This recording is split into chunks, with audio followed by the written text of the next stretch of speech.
Good morning, CLC. I invite you now, in this moment, to just breathe in the radiant love and light that surrounds you. And as you release the breath, release all that no longer serves you.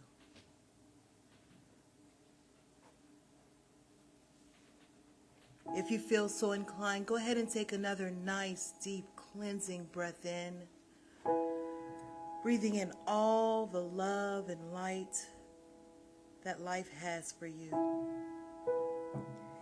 And as you release the breath, release all that no longer serves you. Allow the great wave that is Spirit itself to just wash over you in this moment,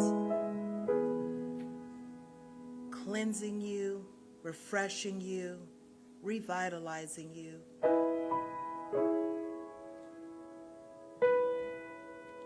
Allow your body to just relax in this moment,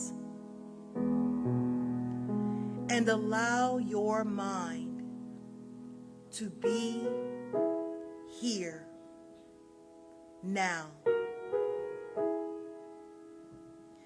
Universal love enfolds me. Universal spirit inspires me. Universal wisdom enlightens me. Universal power encircles me. I am one, and all is well. As we begin this inner healing process, let me invite you to relax in quiet confidence, opening yourself up to this miracle-working higher power. Now symbolize the unity of your thinking and feeling nature by touching your chest with your hand, and let my words act as your own, for your own inner healing, acceptance, and receptivity. I acknowledge that there is a power, intelligence, and wisdom greater than my own. I am in the midst of it, and it is in the midst of me, sensitive and responsive to my every thought, word, action, and feeling. I now make this true for myself by saying aloud, I acknowledge. Acknowledging this higher power working through my life, I admit that I am personally responsible for solving my own problems while being guided and assisted by something greater than myself. As I am ready to surrender the conflicts of my ego to the wisdom of this infinite presence, I simply speak these words. I surrender. I surrender. Knowing that forgiveness is the key to unconditional love and the feeling of heaven, I now unconditionally forgive anyone and everyone who has ever injured me in any way, real or imagined.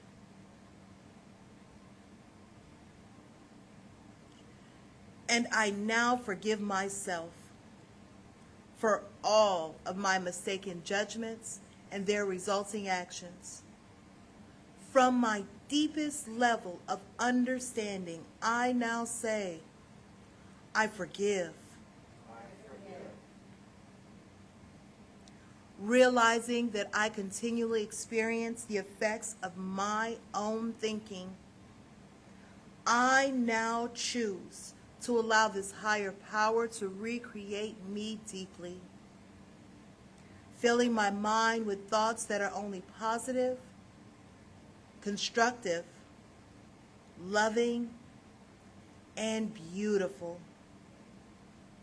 I call upon this divine inflow by stating aloud, I choose. I now center upon that one special idea that I'm willing to accept as real for me in this coming week. Visualizing that idea as already acted upon and brought to pass. In seeing my idea become a fact of my experience, I enjoy the happiness and peace of my thought-fulfilled and gratefully speak these words. I accept. I accept. Knowing that I have an everlasting place in the midst of the power that sustains all creation, as well as the support of all those around me, I allow myself to relax in the peace of fulfillment and gratitude and say, I release. I release. Now, in my mind's eye, I envision the presence of someone near and dear to me. This could be a friend, a family member, a teacher or mentor, someone who has touched my life in deep and loving ways. Someone who may not be physically present in the room or on this planet anymore. I turn to that image in my mind's eye and say, I am grateful for the good in your life.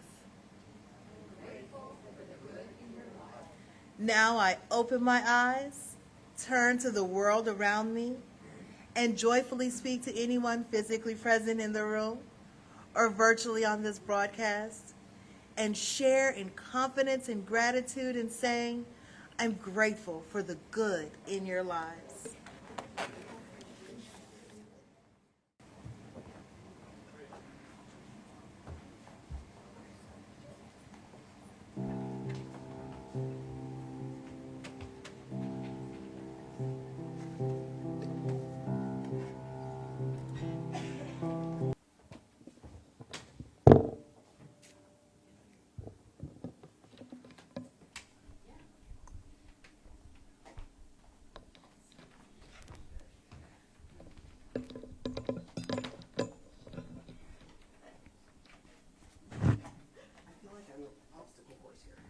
I know. Good job. Thank you. No possessions. But what would we do? What would we do without our stuff? A lot of green going on today. Aaron Gabra. This is a series on not exactly paradox and certainly not conflict, more an examination of principles that exist on a continuum from one another. Does that make sense?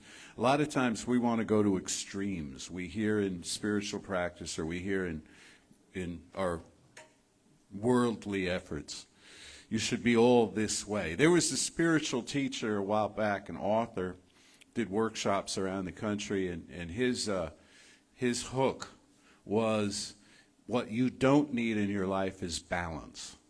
You should have no balance in your life. You should be all in on whatever it is you want to do, you know. And I think he burned out. Because he kind of disappeared. And I think a lot of the people that were, followed that path got completely exhausted, because you totally need balance. And you hear a lot from the teachers here, particularly I think Reverend Lisa, she puts a lot of this on social media and has it in her talks too, about self-care. Self-care. You need self-care. But on the other hand, if all you did was self-care, you'd have no friends, no family, right? Be nobody else in your world. It'd just be you caring for yourself. So we self-care so as to be able to serve the world and be better citizens and be better family members, and you get the idea. So these principles that I'm bringing up this month, and at least it did on the first Sunday, are you find some middle ground between them, or you vacillate. Vacillation is good too. You move from one extreme to the other. There are times when you have to go all in. There are times when you pull all-nighters, you know. There are times when you go without sleep. You defer hunger because something has to be done. You're taking care of some things. And then there are other times when you hole up and you really administer to yourself. Well, today's about imagination and realism, or imagination and knowledge. Because sometimes people get a mistaken impression when they come into metaphysics that we pay absolutely no attention to the real world, to the physical world. That what we're doing is just, we envision things and we imagine things, and we live in this kind of fantasy bubble of if everything were perfect. Well, it's a little more complicated than that. I'm not saying we don't do that, but there's a place where nothing has ever been wrong, that exists at a level of consciousness that we periodically rise to.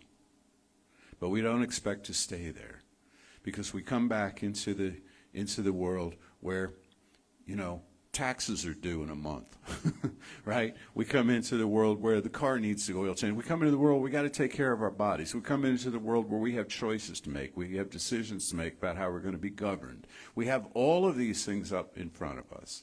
Plus, we're wearing bodies that aren't getting any younger. That's not a bad thing. It's just a thing, right? And so they call to us for certain things. And we're living on a planet that's kind of fragile. And we've helped make it more fragile through our possessions and through our activities, and we need to pay attention to this too. So all of this stuff is crowding into us. How do we manage this? In spiritual practice, in the spiritual practice that I do and that I advocate, I go to a place periodically, like pretty much, twice a day at least, where nothing has ever been wrong, and I sit there for a while. And I sit there for a while, and I think about how that feels, and I think about how it feels within me, and I think about how it feels within the people I care about, which is you, okay, and and the larger world that I serve. And I think about how I can bring that back into the next action, how I can bring that back into the next decision, the next practical thing that arises to happen. And this is considered new information, kind of wildly out there, and metaphysical new thought and all, because in this part of the world, at this stage of the game, we still value knowledge over imagination. And you know who said that was a mistake? And I looked this up. And you probably know what I'm going to say, because it's kind of whoa. And if you don't, it'll be whoa. But I looked it up, and this is for real. Stuff gets attributed to people, and they never said it, but it still lives forever in social media. This one I looked up in the October 29th, 20-something. I can look it up specifically at home for you. October something of 1929, which was not, by the way, a very good month, if you remember your history. Stock market crash in the beginning of the Depression. But in the Saturday Evening Post, do you remember the Saturday Evening Post? Okay. A noted scientist was interviewed, and he said, imagination is more important than knowledge. Imagination is more important than knowledge. Because knowledge has its limitations, whereas imagination encircles the world. And they wrote all this down, and he said it again and again, and it's been copied in books of his sayings, and this was Albert Einstein. Now, of all the people you might associate with knowledge, I would put Albert Einstein pretty much right up there with Isaac Newton and a handful of others, right at the top of the list. Okay, this guy had knowledge going on. And yet he's crediting imagination. And he's doing this, I think, because he saw that the culture was top-heavy at the time, and it has remained so to this day. And this is something that New Thought has been laboring about for its whole existence, is to bring the imaginative faculty, to bring the power of the unseen realm back into the conversation. like it was in the old days. And by the old days, I mean the real old days.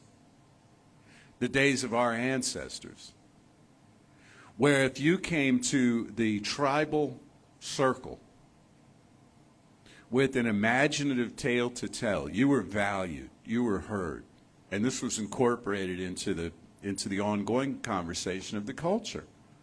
They didn't ask you to show your work. And I've shared this before, but when I was in school in, I don't know, 5th grade or something, we had a new teacher in one of the classes, and this teacher said something. And you know how teachers say stuff and it lives with you, you know, a million years later?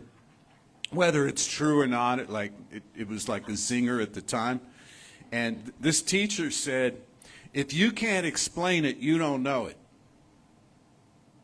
And all of us wrote that down and thought about that, and it became kind of, yeah, and I don't even remember what class it was that this was said in. But that is completely bogus. And bear in mind, too, the irony of this, that this was a religious school. Okay? Nothing about religion and its story can be proven objectively. It's all subjective. You believe. That's why they call it faith. That's why they call it faith. And so here's this guy, and he's saying, if you can't explain it, you don't know it. Nobody can explain God.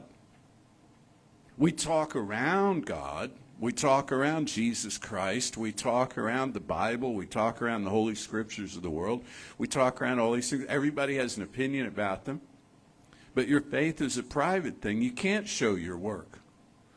Right? When's the last time you prayed and you manifested a result to prayer? You know what? Other people can shoot that down in a minute. They can say that was coincidence. You got well, you must not have really been that sick. You got prospered, the check was already in the mail. You know?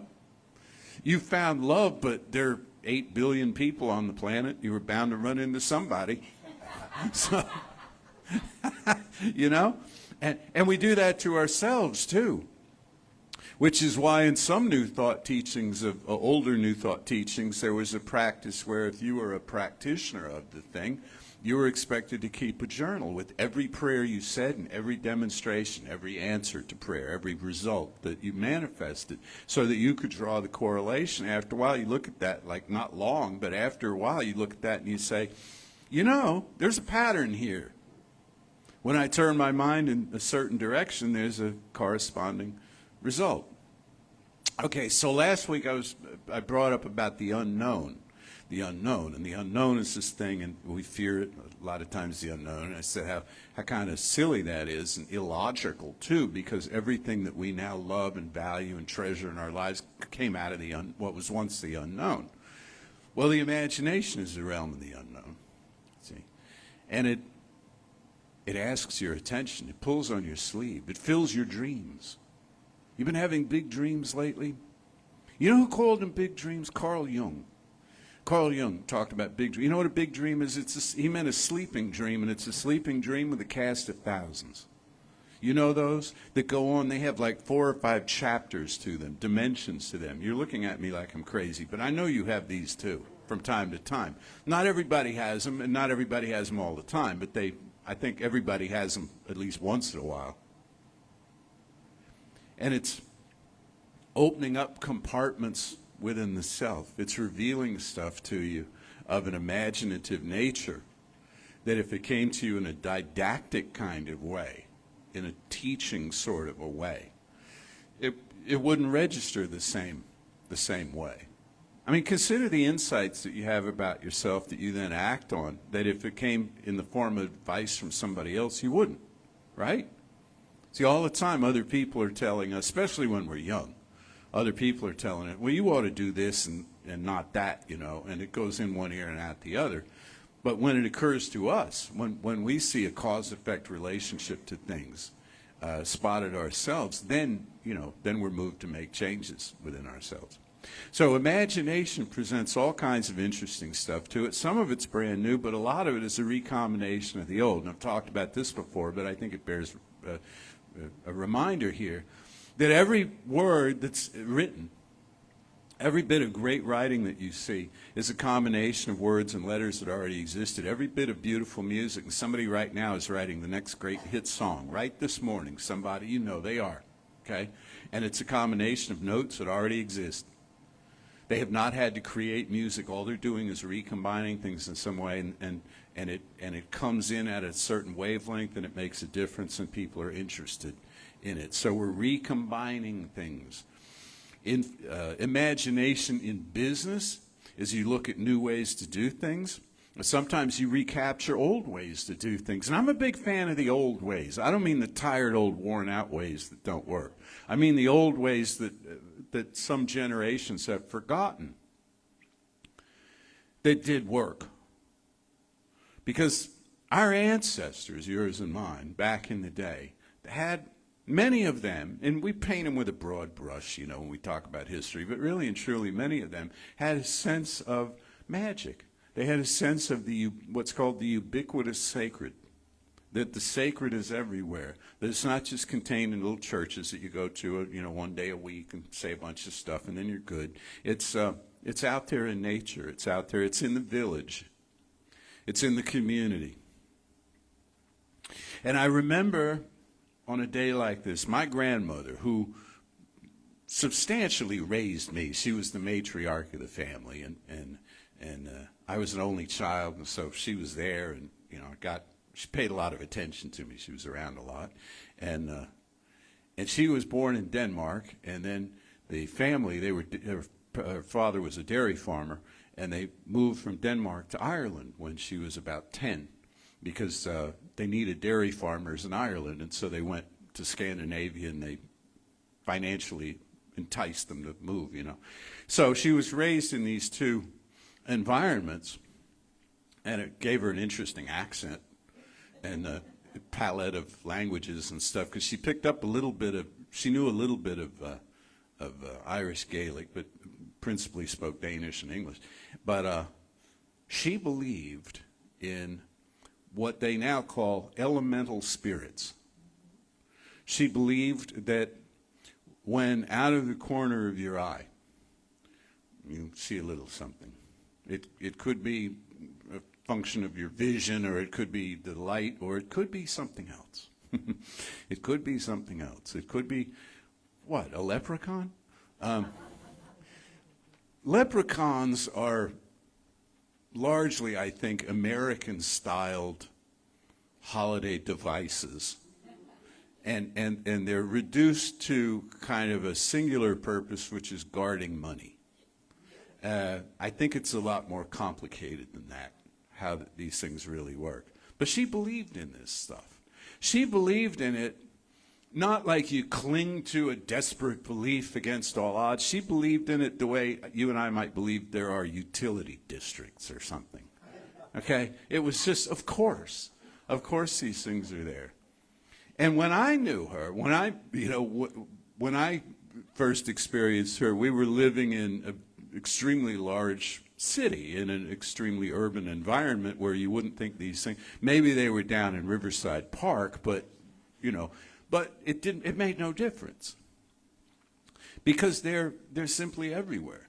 She believed, she was also a Christian woman, and she believed in what most Christians believe in, and she went to church on Sunday and so on, and she saw no conflict there at all.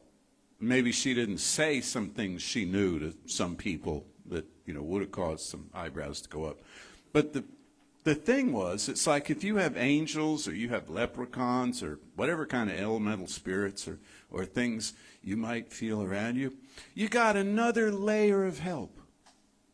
You got another layer of support. And then I'll tell you this, because I know she knew this too, is that these other forces, these other energies do not exist. They're not waiters. You know what I mean? They don't exist just to bring us stuff, and they're not like, squires like in chivalry or something to humans. They have their own life. They have their own agenda. But they're cooperative if you respect them. And you know what else works like that? Spiritual law. Spiritual law is not set up to be a conveyor belt just to bring us stuff. bring us those possessions John Lennon spoke about. Spiritual law is set up for its own purpose, which is the betterment of all, the greater good of all life everywhere. And yet if we step into relationship with it and we respect it, and we treat it in a respectful kind of way, for example, we say, I choose to experience greater good in my life and I withhold it from no one else.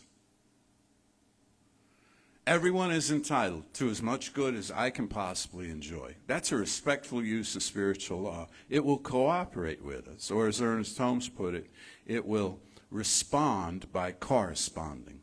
It will respond by corresponding. If instead we say to spiritual law, I would like some great good, but I have a list here of people I want it denied to because I resent them and they don't deserve it. Spiritual law then works at about an 18% clip. You get about a sixth, if that, of what you would have otherwise. Because, why?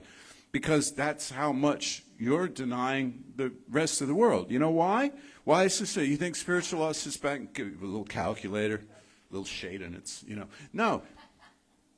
It only knows oneness. It doesn't even understand, and this is a whole other talk, which I won't get into now, but it doesn't understand the I-thou relationship. It only knows I am. It only knows I am. And so if you say to it, well, I'm accepting a certain amount of good for myself but other people, it doesn't hear the other people part. And it operates on the principle of what you've given it at the emotional level of acceptance, So a respectful use of the principles around us. We don't want to abuse prayer. If you go into prayer and you say, well, and maybe we should do this some Sunday, the Janis Joplin song, oh, Lord, won't you buy me a Mercedes-Benz? My friends all drive Porsches. I must make amends. You go to it and you say that kind of thing. You know what it's going to come back with? Earn it. Earn it. You want a Mercedes-Benz? Do some work, make some money, go to the Mercedes-Benz dealer and hand it over to them. That's really how it works. It says we're here to create. We're here to produce something in this life and not just simply have everything handed to us. What should be handed to us? The basics. The basics. The basics of enough life, enough food, enough shelter, enough friendship, enough warmth, enough support, enough medical care, these sorts of things. Beyond that, it's all style. There are plenty of people who can afford a Mercedes-Benz, couldn't care less about one, It's not, and there are plenty of people who want a Mercedes, and no disrespect to if anybody out there has a Mercedes-Benz, or there are Mercedes-Benz dealers, or anyone who's employed by the Mercedes-Benz Corporation watching today's talk. Here's a disclaimer. I mean no disrespect or offense to anyone. The grand luxury car that people want, very often they want it so that they can show it off to other people and be respected because they don't respect themselves enough. That right there is not a material problem. It's not a financial problem. It's a spiritual problem. And it can be remedied. So, think about this week, the imagination. Imagination is coming to you. You're not too old. You haven't missed the boat. Another thing a lot of us heard, just like, if you can't explain it, you don't know it. Another bogus thing a lot of us heard coming up along the way has to do with opportunity only knocks once. Baloney. Baloney. Opportunity knocks. It goes around to the windows. It sends a telegram, it sends a candygram, it comes at you every possible way that it can. It infiltrates your dreams, waking and sleeping. It's coming to you, and there's something for you to do with this idea that I'm sharing with you today. Not to get all mystical and weird, but here's the mystical and weird part. There's something you need to know about this idea, or you would not be here hearing it. You would not be at home watching it. There are no mistakes at this level of activity. You dial across the thing, the device or whatever, and something comes up. It's information for you, or it's information for somebody who's going to speak to you that you can pass on to them. So if I can remember this, I'll close with this. May your troubles be fewer, your pleasures be more, and nothing but happiness come through your door. Thanks. Much it for the basic announcements of what's going on here. We're adding new stuff all the time. We've got an exciting year ahead. We've got an exciting life ahead together. So in the talk, I mentioned, the practicality of things, and life costs money, and we're a commercial endeavor according to the people who decide these things. And so we invite your financial participation to become a stakeholder in what we do here at Creative Life. If this teaching has touched your life, if it's made a difference to you, if it's helped you, if you feel like you're a better person now than you were before you heard all of this, then by all means help us hold the door open for the next people to come here in this beautiful campus that we have and these many activities that we offer. So if you would just take your gift in hand, you can do this here or at home, and say with me now, divine love through me blesses and multiplies all the good I am and have, all the good I give and receive. I am prosperous now, and so it is. I would like to point out, yes, I'm wearing green. Yes, it is St. Patrick's Day. No, I am not Irish. For all that, I have an Irish last name because I married an Irish boy. So I know I had the red hair. I have the red hair. We went to Ireland, and everybody kept asking me, "So are you Irish?" And I'm like, "No, I'm Southern German." So in that vein, I'm also going to let you know that it is St. Gertrude's Day. Now, why do we care about St. Gertrude? She's the patron saint of cats. So it's always Patrick this, Patrick that, and, we got to get some meows in there. All right. Just because he mentioned the Irish blessings, I went and pulled a few for you. So I'm going to give you a couple of Irish blessings, and then I'll do an actual science of mind treatment. May your mornings bring joy and your evenings bring peace. May your troubles grow less and your blessings increase. You did get yours right. I'll get it up on Instagram later. Wherever there is happiness, hope you'll be there too. Wherever there are friendly smiles, hope they'll smile on you. And then, of course, the traditional one that we all know, right? May the road rise up to meet you. May the wind be always at your back. May the sun shine warm upon your face and the rain fall soft on your fields. And until we meet again, may God hold you in the hollow of his hand.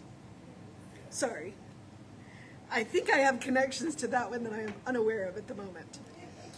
That and David always does it, and since he's not here, I wanted to make sure we got that one in. All right, but now I'm going to give you a traditional science of mind closing. So what is St. Patrick's Day? It is actually a day of prayer for the missionaries around the world. St. Patrick was not Irish. St. Patrick was English. But he was sent as a missionary to the Irish because he understood them. So I encourage you to celebrate your Irish heritage, even if it's only 2%. If you haven't seen the Guinness commercial, trust me, look it up. But step consciously with me into that place where nothing has ever been wrong. Nothing could ever be wrong. Where the sun shines and the rain falls softly. Where it is peaceful and joyous and amazing and wondrous. And know that there is one life, one power, one presence, one love. That each and every one of us live that life and love that love. And as we move forth into this week, that the luck of the Irish go with us, that the blessings of the angels surround us, that the spirits of the elements cooperate with us, that we know our divine heritage and accept our divine gifts and make use of those divine gifts as our gift back to the divine. That joy is our nature and love is our calling. And that anything is possible. And healing is always happening. And I know this with all of the gratitude in my being. And I am grateful for a teaching that teaches me who I am. And teaches me who each and every one of you are.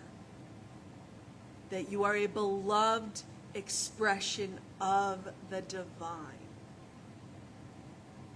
And I am grateful for this community. I am grateful for this technology. I am grateful for our ministers. I am grateful for our practitioners. I am grateful for our musicians. I am grateful for the color green. I am grateful for cats. I am grateful for each and every one of you. I'm also grateful for dogs. Don't want to leave them out.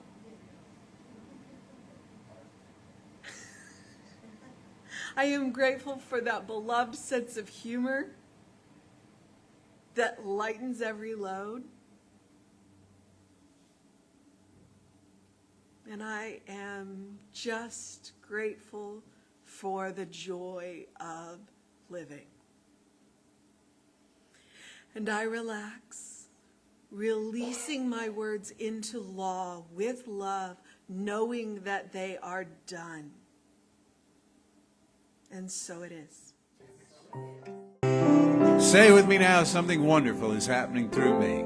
Something wonderful is happening through me. I feel it in my body. I feel it in my body. I feel it in my mind. I feel it in my I mind. feel it in everything I am. I feel it in everything I am. I choose it. I choose it. I trust it. I trust I it. use it. I use it. And I love it. I love it. So it is.